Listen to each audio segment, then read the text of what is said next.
मैंने अपने जीवन में जो दूसरी सबसे बढ़िया ग्रंथ लिखा उसका नाम था काश मैं स्वार्थी होता। ये सारी दुनिया कहती है स्वार्थी मत बनो, पर वो पुस्तक का नाम ही है, तुम भी ले लेना और पढ़ना उसको जरूर, कि काश मैं स्वार्थी होता। मैं स्वार्थी नहीं हूं, इसलिए मेरे जीवन में इतने दुख हैं, कष्ट हैं। पर परंपरा के तहत इस समाज ने यह सब्लिस्ट किया कि स्वार्थी होना बड़ा खराब है।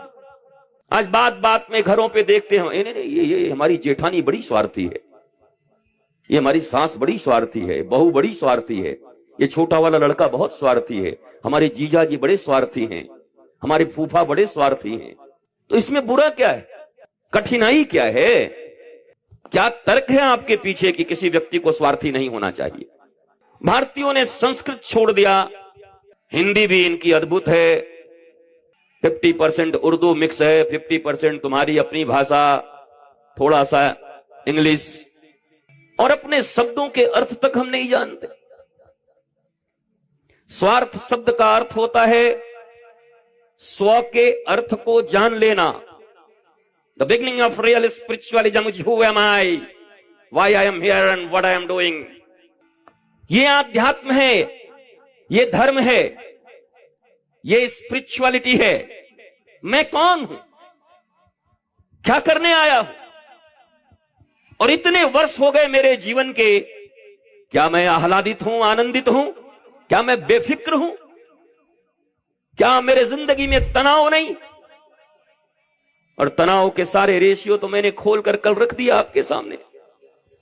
पूरी दुनिया में 88% लोग मेंटल डिसऑर्डर्स के शिकार हैं, अमेरिका में अकेले 90% लोग हैं, और आपके भारत में 74% हैं। आरटीआई डालो तुम भी और निकालो आरटीआई से। 100 में 74 तनाव की जिंदगी जी रहे हैं, 26 लोग थोड़े बचे हुए हैं। और मैंने मस्ती में कहा था कि वही 26 में बेरमू में खोजने आया कि वो तनाव रहित अगर मुझे यहां लोग मिल जाए, अगर वो डिप्रेशन से अलग हटे हुए लोग मुझे यहां मिल जाएं, जिनके जीवन में अवसाद न हो बल्कि श्री हरि का प्रसाद हो, ऐसे लोगों की खोज इस दुनिया में बहुत दुर्लभ हो गई है। मैंने कल मुस्कुराते हुए आपको कहा था, रोटी कपड़ा और मकान, एक दुकान, 2 दुकान, 7 दुकान, फिर पहुंच गए स्मशान। ये आपके लाइफ की पूरी कहानी है, जिंदगी की कहानी है। पर संतोष कहां है? आनंद कहां है? हमने सुना ये मनुष्य जीवन बड़ा दुर्लभ है, कितनी योनियों के बाद तो ये मनुष्य का शरीर प्राप्त होता है। मैंने किसी पशु को, जानवर को डिप्रेशन में नहीं देखा, और इतना दुर्लभ शरीर पाकर के तुम डिप्रेशन में कैसे जी रहे हो? आज इस दुनिया में साइंटिफिक इन्वेंशन की जरूरत नहीं है। मैटेरियली साइंस जितना उन्नत हो चुका और जितने चीजों का निर्माण हो चुका, इन्वेंशन हो चुका, अब इसको रोक देना चाहिए। अब ये पागलपन है। जितनी वस्तुएं इस संसार में हैं उसका व्यवहार करना हमें नहीं आता। तुम्हारे घरों में जितने गैजेट्स पड़े हुए हैं तुम उनका व्यवहार नहीं कर पाते। अरे गैजेट्स की छोड़ो, अपने परिवार के साथ ठीक ठीक व्यवहार नहीं कर पाते, जीवित मनुष्यों के साथ ठीक व्यवहार नहीं कर पाते। इसलिए यंत्रों और मशीनों में जीने की त्वरा आ गई है तुम्हारी जिंदगी में। कहते हैं ये राम कथा क्या देती है? बड़ा पायो परम विश्राम, प्रसादस्तु प्रसन्नता। सूत्र है कि भगवान की कथा में गुरु के द्वार में अगर जाओगे तो प्रसाद क्या मिलेगा? बूंदी, कचौरी, पूरी, हलवा। मैं आज के 5 साल पहले रांची एक बार आया था, यहीं झारखंड में। तो एक अच्छी बड़ी पास कॉलोनी में थी, मैं वहां रात को वहीं विश्राम कर रहा था। तो वहां देखा कुछ माताएं बड़ा अच्छा भजन कर रही थी कि मां मुरादे पूरी कर दे, हलवा बांटूंगी। हमने भी माता जी से कहा जल्दी पूरा कर दो, नहीं ये सूजी भी नहीं देगी अगर मुराद पूरा नहीं हुआ तो। ये व्यापार है। आप प्यार कर रहे हो मां से कि व्यापार कर रहे हो? तुम्हारा बेटा अगर तुमसे व्यापार करे, जो तुम्हारे ही कुक्षी और तुम्हारे गर्भ से जन्म लिया है, तो एक मां को कितनी ग्लानि होती है कि मैंने जन्म दिया और आज मेरा बेटा मुझसे ही सौदा कर रहा है। एक मां तकलीफ में पड़ती है, दुख होता है।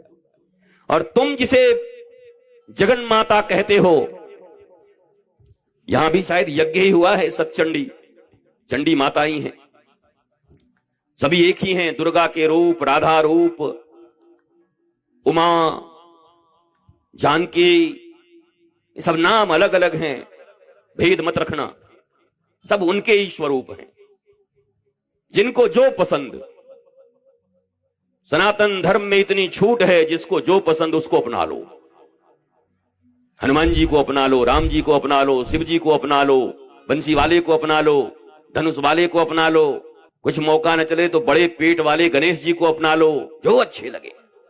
लेकिन अपनाओ किस लिए? उनके अपनाने से तुम्हारे जीवन में लाभ क्या है? आज के इस वर्तमान समय में जहां बाप बड़ा ना भैया, सबसे बड़ा रुपया, ताता थैया, उसमें बिना लाभ के कौन किससे जुड़ता है?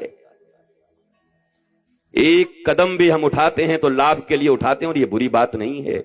मनुष्य हो तो लाभ के लिए ही कदम उठाना।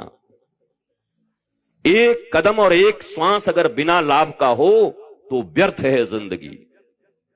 हर कदम, हर श्वास लाभ के लिए होना चाहिए, पर लाभ भी क्षुद्र और नश्वर नहीं होना चाहिए, जो आज मिला और कल ही समाप्त हो गया। लाभ ऐसा हो जिसे श्रीमद् भागवत में कहा गया, सुदामा ने कहा, अयम ही परमो लाभ हो। आज मैंने द्वारिकाधीश को परम लाभ के रूप में प्राप्त कर लिया, श्री कृष्ण को प्राप्त कर लिया।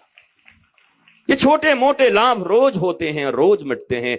नश्वर और शाश्वत में इतना ही तो अंतर है। मोटर और इमोर्टल।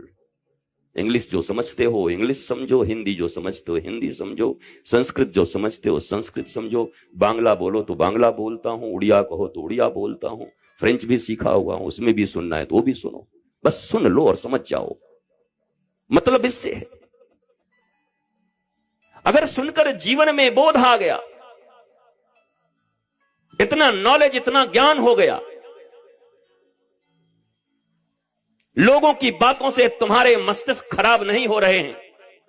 जिसको बहुत मानते हो, बहुत प्रेम करते हो, बहुत मोह है, और उसने तुम्हें झटका दे दिया, उसके बाद भी तुम्हारी जिंदगी बिखर नहीं जाती, बल्कि अपनी नवीन जिंदगी तुम जीते हुए आनंदित रहते हो, तो समझ लेना कि तुम्हारे ऊपर भगवान की कथा, गुरु की कृपा और धर्म ने अपना काम कर दिया है। अब तुम्हें कोई दुनिया में उदास नहीं कर सकता। तुम श्री कृष्ण के महारास में सदा रहो।